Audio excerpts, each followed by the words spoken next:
Missouri Senate President Cindy O'Loughlin is here on KCMO Talk Radio 95.7 FM. We are streaming, as always, on that KCMO Talk Radio app, and we now have a special session coming to Jefferson City. And a big part of the special session, of course, is going to be driven by potentially state funds for the Chiefs and the Royals.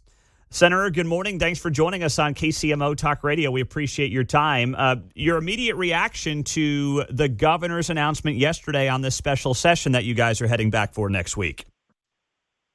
Well, basically what's being discussed is allowing the Chiefs and Royals to invest in the Kansas City area to expand their operations. And to pay back that investment, they would be allowed to keep some of the taxes that they themselves generate. So, in my mind, it's not only a win for Kansas City, it's a win for the state. So when it comes to how this bond deal is going to be done, is it just money from the stadiums and anything they build around it that then would go back to pay off a percentage of the bonds that are out there? Or is it more like this Kansas Star Bond District where you guys draw this arbitrary map and any of these sales tax dollars above the current levels and thresholds will go back to the teams? How is this set up? So it's taxes that are generated by the teams themselves and can include their sales tax, their withholding tax, and what is called their athletes and entertainers tax. So basically, it's taxes that they themselves are generating by being in business. And, they generate quite a bit of revenue. And if they are to improve their stadiums, it just brings additional people into the state. How do you feel like the Missouri Senate in particular is reacting to this news that now you're all going to be going back to Jeff City? And this issue is somewhat controversial. So what's been the response to this in your caucus? I think in general, the caucus is supportive of it. There will be people who will hear from some of the constituents in their district with questions. There will be, of course, in the Senate, a lot of conversation, as we call it, about it. One of the interesting things that I did was put a post out on social media explaining in general what was being suggested, asking people to give me their feedback. And I've gotten so far about 250 responses, the vast majority of which were positive. Out of 250, I've probably gotten 6 or 7 that were negative. So I think people understand that the Chiefs and Royals bring a lot to the state of Missouri, and that this proposal would be a win for the state. How much frustration is there, though, that the state is now being asked to go first in this process versus saying, hey, Jackson County, maybe Clay County, you do your part and we'll help you on the back end? How much frustration is there on the order of this thing playing out? Well, there are a lot of different personalities in the Senate, and sometimes issues like this can be used for political gain. So, of course, there will be people who will have reservations, and we'll have to talk through those. But at the end of the day, as they say, I think the numbers can tell you that this really is a win for our state. And just as an example, I would bring up the opportunity that Missouri had to sponsor the Speedway.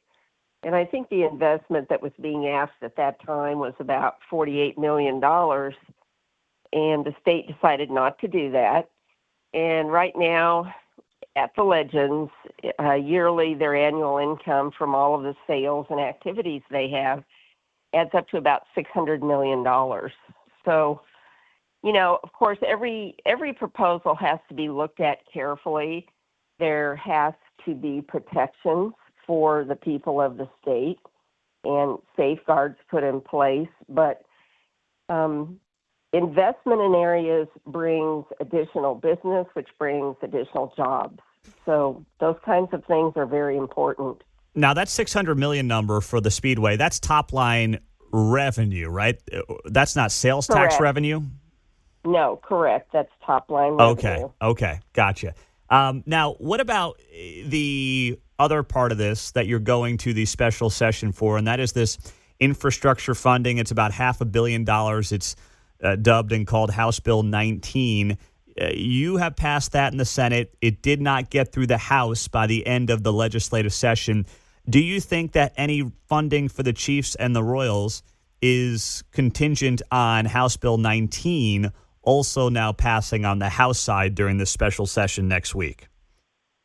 Well, I mean, the governor's call has three different parts to it. And the initial capital improvements bill, as you stated, did not get through the House. I think that what the governor has suggested doing is concentrating on a few of the most important things, one of which was funding for cancer treatment at the University of Missouri. So there are three different parts to the call that he has issued. There's also additional assistance for people. We've had quite a bit of storm damage in the state. So I'm expecting all three parts of the call to get through the Senate. And then, of course, it would have to go back to the House. Gotcha. Okay. Cindy O'Loughlin is here on KCMO, Missouri Senate President on 95.7 FM. So, Senator, how much of this was motivated by the upcoming June 30th deadline that the state of Kansas has in its star bonds that they have said as of now they're not willing to extend? Well, I think that we, of course, have to be cognizant of the fact that there is a deadline. I know that both of the teams also, have been discussing that with Kansas. And so it does have a bearing on bringing this topic up now. But whether it was now or later, it's basically a business transaction, and we have to decide if we're willing to be partners with two, what I would consider world-class teams. Mm-hmm.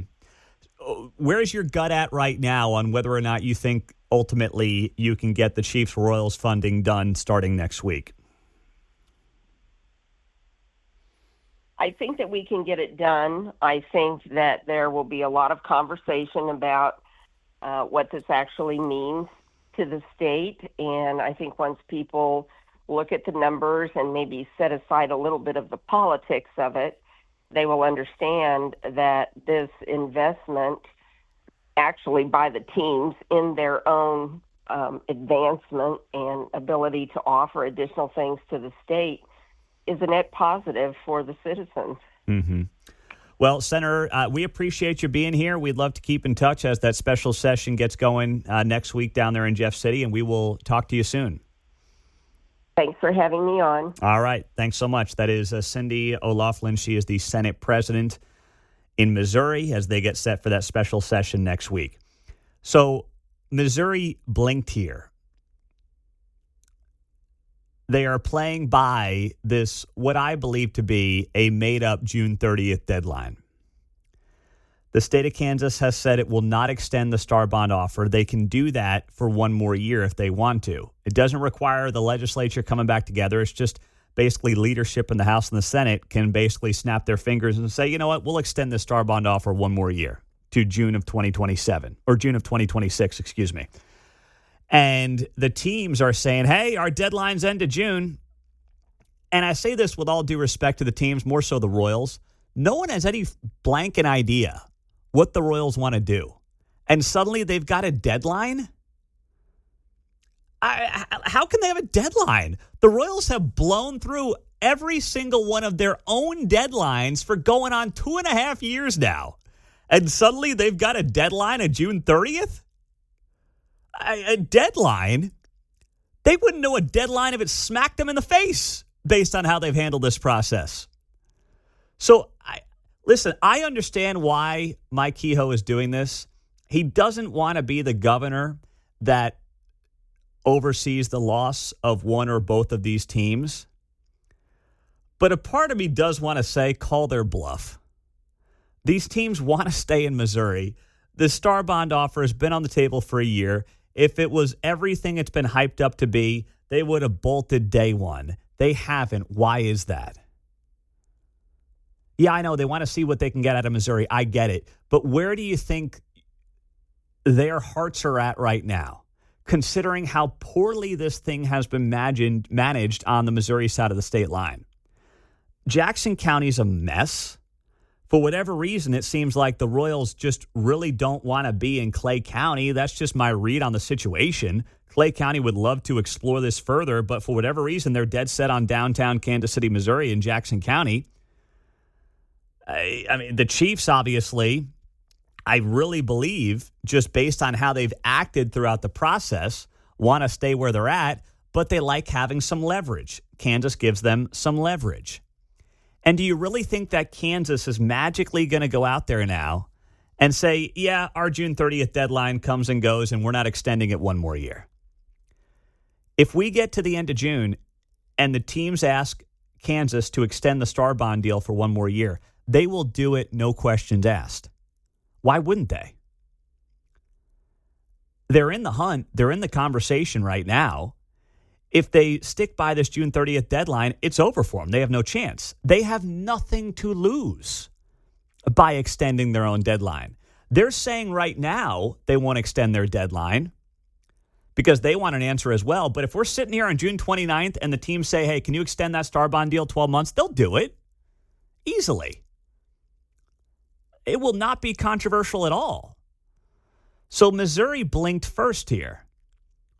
And this is basically a high-stakes game of poker. And who's going to call whose bluff?